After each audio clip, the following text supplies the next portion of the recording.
Selamat pagi anak-anak semua, semoga selalu dalam keadaan sehat ya. Om Swastiastu, hari ini Ibu akan menjelaskan materi tema 6, subtema 4, yaitu penghematan energi. Disimak dengan baik ya, agar kalian bisa memahami materi yang Ibu sampaikan. Pada muatan PPKN, Ibu akan menjelaskan tentang penghematan energi. Nah, tentunya kalian tahu tujuan kita dalam menghemat energi adalah agar energi yang tersedia tidak cepat habis.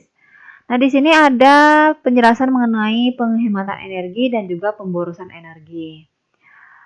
Yang pertama, penghematan energi ada mematikan keran air kamar mandi saat bak mandi sudah cukup air, berjalan kaki atau naik sepeda untuk pergi sekolah ataupun ke tempat yang jaraknya dekat. Kemudian mematikan peralatan elektronik yang tidak digunakan, menggunakan kendaraan umum saat berpergian, dan menggunakan air serta listrik secukupnya. Nah, penghematan energi yang lain masih banyak bisa kita lakukan ya. Kemudian ada pemborosan energi. Pemborosan energi antara lain ada kita bisa menyalakan AC atau kipas angin saat suhu udara dingin. Kemudian setiap anggota keluarga disediakan satu kendaraan bermotor untuk berpergian. Bermain mainan yang menggunakan energi listrik. Membiarkan air kamar mandi terbuka dan menyalakan lampu di siang hari. Kita semua berharap tidak ada pemborosan energi. Tujuannya agar semua orang dari kota maupun di desa bisa menggunakan energi dengan bijak. Pada muatan bahasa Indonesia, Ibu membahas mengenai cara menghemat energi. Tentunya kalian tahu bagaimana cara menghemat energi ya. Yang pertama, bisa menanam pepohonan di halaman rumah agar udara di lingkungan rumah menjadi sejuk dan sehat. Kemudian membuat ventilasi dan jendela di rumah sebagai tempat keluar masuknya udara. Berjalan kaki untuk menempuh jarak yang dekat. Menggunakan sepeda atau kendaraan umum. Dan beralih menggunakan energi alternatif. Masih banyak lagi ya cara yang bisa kita lakukan untuk menghemat energi agar energi tidak cepat habis. Pada muatan matematika, kita akan membahas menentukan keliling dan luas dengan satuan tidak baku. Keliling bangun datar adalah banyak satuan panjang yang digunakan untuk mengukur panjang tepian bangun datar. Kemudian luas bangun datar adalah daerah di dalam bidang datar yang dibatasi oleh sisi bangun datar. Kalian bisa perhatikan gambarnya ya. Perhatikan contoh soal berikut. Edo memiliki kertas yang berbentuk persegi panjang yang hendak dijadikan sebuah kincir angin. Dapatkah kamu menghitung keliling kertas dengan menggunakan alat ukur tidak baku? Nah, caranya di sini kita akan menggunakan mengukurnya dengan korek api. Nah, ingat ya, keliling bangun datar itu adalah banyak satuan panjang yang digunakan untuk mengukur panjang tepian bangun datar.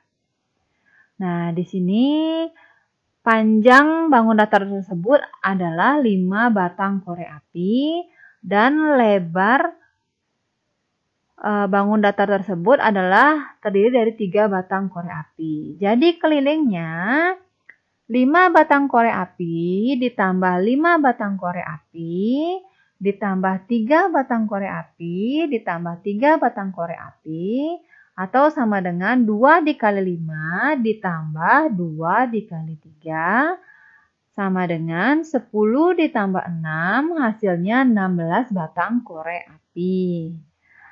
Jadi, keliling kertas milik Edo yang diukur menggunakan alat ukur tidak baku adalah 16 batang korek api. Setelah mengetahui kelilingnya, kita dapat menghitung luas dengan menggunakan persegi satuan. Contoh soal selanjutnya, Rini memiliki kertas yang berbentuk persegi panjang yang hendak dijadikan sebuah kincir angin. Dapatkah kamu menghitung luas kertas dengan menggunakan alat ukur tidak baku? Nah, di sini luas persegi panjang dapat dihitung dengan menggunakan menjumlahkan persegi satuan. Perhatikan gambarnya ya. Nah, di sini ada bangun datar persegi yang panjangnya 5 persegi satuan dan lebarnya 7 persegi satuan.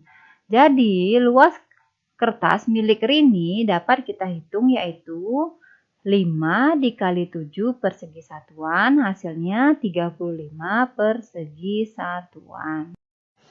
Contoh soal kedua, Edo memiliki kertas yang berbentuk persegi panjang yang hendak dijadikan sebuah kincir angin.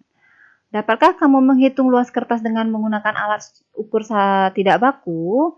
Nah, luas persegi panjang dapat dihitung dengan menjumlahkan persegi satuan. Perhatikan gambarnya ya. Nah, luasnya kita bisa menghitung persegi satuannya, lebarnya ada 7, kemudian panjangnya ada 5. Nah, jadi luasnya adalah 5 dikali 4 persegi satuan, maka hasilnya 20 persegi satuan. Selanjutnya, Udin dan teman-teman menanam pohon di sekitar sekolah. Udin dan teman-teman menanam pohon di bagian yang diberi warna. Dapatkah kamu menghitung luas bagian yang ditanami Udin? Untuk mengetahui berapa luasnya, kalian bisa menghitung persegi satuan yang diberi warna. Jika di persegi satuan tersebut diberi warna penuh, maka itu dihitung menjadi 1 persegi satuan. Dan jika hanya diwarnai setengah, maka itu dihitung setengah persegi satuan. Dari setengah persegi satuan tersebut, bisa dijumlahkan dengan setengah persegi satuan. Jadi, akan dihitung menjadi 1 persegi satuan. Nah, perhatikan gambarnya. Jadi, luas bagian yang akan ditanami Udin adalah 9 persegi satuan. Pada motor SPDP, Ibu menjelaskan mengenai membuat karya dengan teknik menempel. Masih ingat kan, teknik menempel adalah sebuah cabang dari seni rupa yang meliputi kegiatan menempel potongan-potongan kertas atau bahan lain untuk membentuk sebuah rancangan karya seni tertentu. Salah satu karya yang menggunakan teknik menempel yaitu membuat kincir angin dan kipas. Alat dan bahan yang dibutuhkan untuk membuat kincir angin yaitu kertas lipat warna-warni atau kertas origami, lem, sedotan atau plastik tebal, gunting, karton atau kain flanel yang telah digunting berbentuk lingkaran kecil, kemudian paku payung berwarna, dan penggaris. Adapun langkah-langkah membuat kincir angin, yang pertama, baliklah kertas lipat, origami, buatlah garis miring atau diagonal pada kertas lipat, beri tanda titik pada jarak 6 cm. Kemudian guntinglah ujung kertas mengikuti garis miring atau diagonal sampai tanda titik 6 cm. Yang ketiga, tariklah semua ujung kertas yang sudah digunting ke bagian tengah. Tusukkan sedotan pada bagian tengah dengan paku payung sehingga menjadi batang kincir angin. Kemudian tempelkan kain flanel atau karton berbentuk lingkaran agar ujung paku payung tertutup. Nah, nanti kalian bisa mencobanya di rumah ya. Terima kasih ya anak-anak semua sudah menyimak materi yang Ibu sampaikan. Semoga bermanfaat. Selamat pagi. Om Santi Santi Santi Om.